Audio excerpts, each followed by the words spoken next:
ఇక చిత్తూరు జిల్లా ఐరాల మండలం అబ్బుగుండు గ్రామంలో భూమిలో నుంచి వింత శబ్దాలు కలవరం సృష్టిస్తున్నాయి. ఇళ్లలోని పాత్రలు ఇతర వస్తువులు కింద పడిపోతున్నాయి. రాత్రి సమయంలో ప్రకంపనలు వస్తున్నాయి.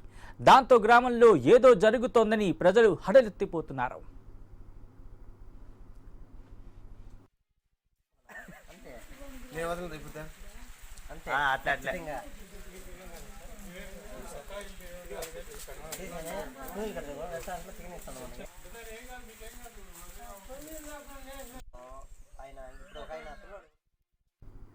వరుసగా 3 రోజుల నుంచి వింత శబ్దాలు వస్తూ ఉండడంతో గ్రామస్తులు అధికారులకు ఫిర్యాదు చేశారు.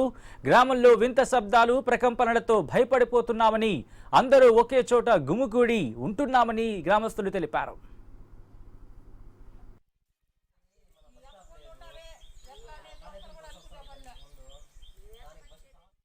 ఇక గ్రామస్తుల ఫిర్యాదు మేరకు ఎంఆర్ఓ బెన్నురాజా, ఎంపీడీఓ నిర్మలాదేవి అబ్బుగుండు గ్రామంలో పర్యటించారు.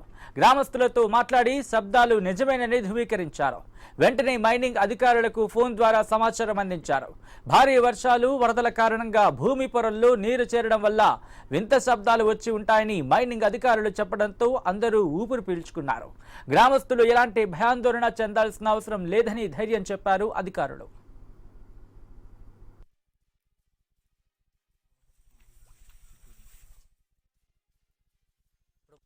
ఒక 10 డేస్ నుంచి దీపావళికి ముందు నుంచి మనకి భూమిలో సౌండ్స్ వస్తున్నాయి. అది వచ్చి ఇప్పుడు 10-15 డేస్ నుంచి వస్తున్నాయి కంటిన్యూస్గా. నైట్లో వచ్చి నిశ్శబ్దంగా ఉంటుంది కాబట్టి ఎక్కువ సౌండ్స్ వస్తున్నాయి. డే టైంలో కొంచెం తక్కువ వస్తున్నాయి. దానివల్ల మాకు ఊర్లో ప్రతి ఒక్కరు భయపడుతున్నారు. ఊర్లో ల్యాండ్ కార్డు ఉండే హౌసెస్ అందరూ భయపడుతున్నారు. దానివల్ల మాకు చాలా ఎఫెక్ట్ అవుతుంది. నిన్న మా బామ్మది ఒక అబ్బాయి 10:30కి వచ్చి ఫుడ్ తింటా ఉంటే గిన్నె అబ్బాయి పక్కకు జరిగినారు ఆ భూకంపనాల వల్ల.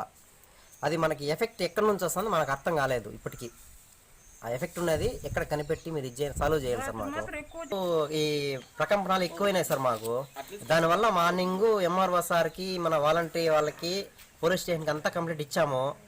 దానివల్ల ఎంఆర్ఓ సార్ వచ్చారు, చూసుకొని వెళ్ళినారు. ప్రతి ఒక్కరు వచ్చారు, ఎంక్వైరీ చేసినారు, వెళ్ళినారు. వాళ్ళు వచ్చి ఇక్కడ కూర్చున్నప్పుడు కూడా ఒకసారి వచ్చింది, వాళ్ళు ఎంక్వైరీ చేశారు. దానివల్ల ఏదో స్పాట్ని పిలిపి చెక్ చేపిస్తామని చెప్పారు. అది మాకు చెక్ చేపిస్తే బాగుంటుంది. ఇంకోటి ఏమంటే నైట్ ఎక్కువ నిశ్శబ్దంగా ఉండేదాని వల్ల ఎక్కువ వస్తున్నాయి. డే టైంలో కొంచెం పొల్యూషన్ వల్ల తక్కువ వస్తున్నాయి మనకి.